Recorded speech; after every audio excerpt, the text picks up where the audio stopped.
It's great on its own. You didn't need the Hobbit, but there's a lot of cross communication. There's a lot of interesting things that you can learn about what's happening in the other by just kind of exposing some of that. And so this, again, as you can see here, we've got Gollum as a really key character in our game, because this is the point in time after Bilbo stole the ring in The Hobbit. Gollum's going searching for it. He ended up in Mordor at this time. And because you're possessed by the wraith of Celebrimbor, who forged the Rings of Power, you get this this chance to interact with him in a way that he's got a special connection to you because of that. You know, he was a ring bearer at one point.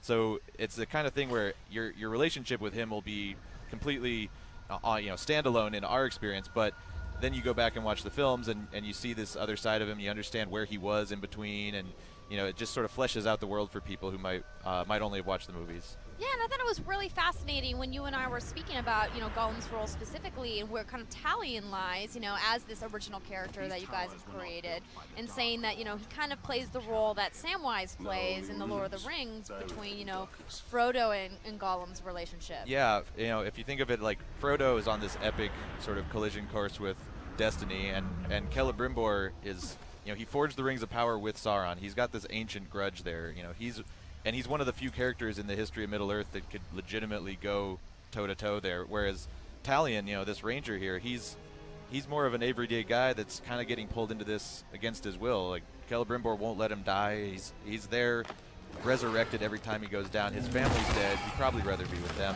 but as long as he's given this power, he's trying to figure out how to use it for good, right? Well, and he's slain some orcs and uruks and monsters and all kinds of stuff. Yeah, and here we can see some of the wildlife as well, that some of these big things that early in the game are just too tough for you to take on, but of course you grow in power quite a bit, which is a fun theme to explore both for players, trying to get more powerful is kind of the name of the game a lot of times, but in Tolkien it's a sinister word. It's something to struggle with, that the nature of pursuing power. So it's a fun theme for us to explore, and here we'll actually see using some of these powers, using the bow, the wraith abilities here to summon some Caragors, these big cats, to distract this guy. So rather than taking him on head on, you can kind of use the environment to create distractions and then sneak into his cave behind him while he's busy. Yeah, and so this is pretty early on in the game, right? That's right, yeah. It's a sandbox, so depending on how you play, it could be very early or it could be many, many hours in. You could come back to it. Yeah, that was one of the things that, I was super excited about after having multiple hands-on sessions with the game, is just how much time you can spend going through the open world and really not even playing through these main story quest lines. You can really just go and explore and look for artifacts and really engage with the Nemesis system. Yeah, there's a lot to it. The Nemesis system is obviously our key innovation. It's the thing we're really excited about because it's bringing something really new to the space, and it gives you a lot to work with. It's basically infinitely generating these procedural bosses and procedural missions that you're never going to see in anyone else's game. Your friends are never going to see in their games. And so we see a lot of people when they come in, they start playing the story. As soon as they get into that sandbox and they start to discover the Nemesis system, they just go crazy and disappear for hours upon hours into that loop of hunting captains and getting hunted and dying, going back and get revenge for the kill, and eventually they end up on the next story mission 5 hours later, and we're, as designers, we're scratching our heads like, how do we teach people how to play the game if they just wander off for 6 hours at a time? I know, and that's one of the things that I kind of got trapped in. We're seeing, one of the special artifacts here. This is that's tied to Celebrimbor, correct? Yeah, so yeah, it's kind of the wraith world that you go into there using that power is revealing a lot of the layers of memories and history. There's thousands of years of history here in Mordor, and so you can kind of hear the memories of a lot of different characters and stories that have played out over that time, whether it was a week ago or 100 years ago or 1,000 years ago, a human or an orc or an elf. There's a lot of battles that have happened here and a lot of human stories that you can kind of discover by searching around in the Wraith world too. And that's one of the really exciting things for me as a Tolkien fan, is to kind of really see how deep and rich, that content is, that narrative content, in addition to, of course, the action. And, just to jump back to what we were talking about earlier with the Nemesis system and getting lost, during my playthrough, I had decided to try to go after one of the objectives, which was to brand one of the war chiefs. And so in order to take him out, I had to either go attack him head on and really just get my ass kicked, or I could take out one of his bodyguards, or both of his bodyguards first, which is what I decided to do. And then by the time I got to him and I did the objective to draw him out, he got killed by a Caragor.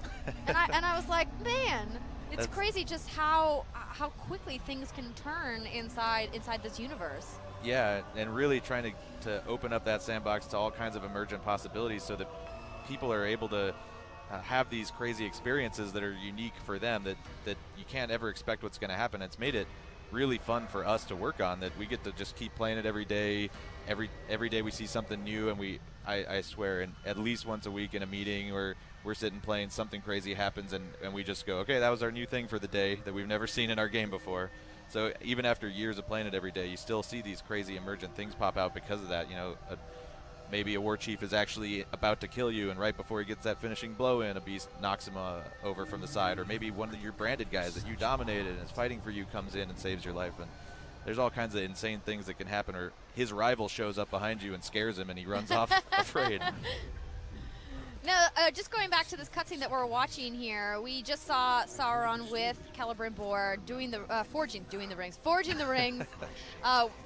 Obviously, a very key, important, pillar of the narrative of the entire arc from The Hobbit through the end of the Lord of the Rings. And it's really great to kind of see you guys explore this part of that world that really hasn't been touched a lot outside of the books. Yeah, I mean, you might not even have recognized Sauron there, because that was him in his fair form as Anatar, Lord of Gifts. Everybody's kind of used to him as this huge hulking monster, with crazy armor, spiky armor and a giant mace. And but yeah, we get to explore the relationship that he had in the Second Age with Celebrimbor. He's such an epic character here that a lot of people, even the people who read the books, you don't get but passing mentions of some of these characters, but they're such pivotal events in the history of Middle-earth that it's fun to get to flesh a little bit of that out and kind of expose it to people, so that, again, next time you go back and read the book or watch the movie, now you've got a sense of where this came from, and you got a better picture of the nature of the Rings of Power. It's just it's not an evil, malicious thing. There's these guys making beautiful art here, making some of the most amazing jewelry ever, and it turns out that it's so powerful that it corrupts the hearts of men and turns dark, and part of that's because of the pride of the people trying to craft it, And that is no small feat, to make such beautiful jewelry that corrupts the hearts of men.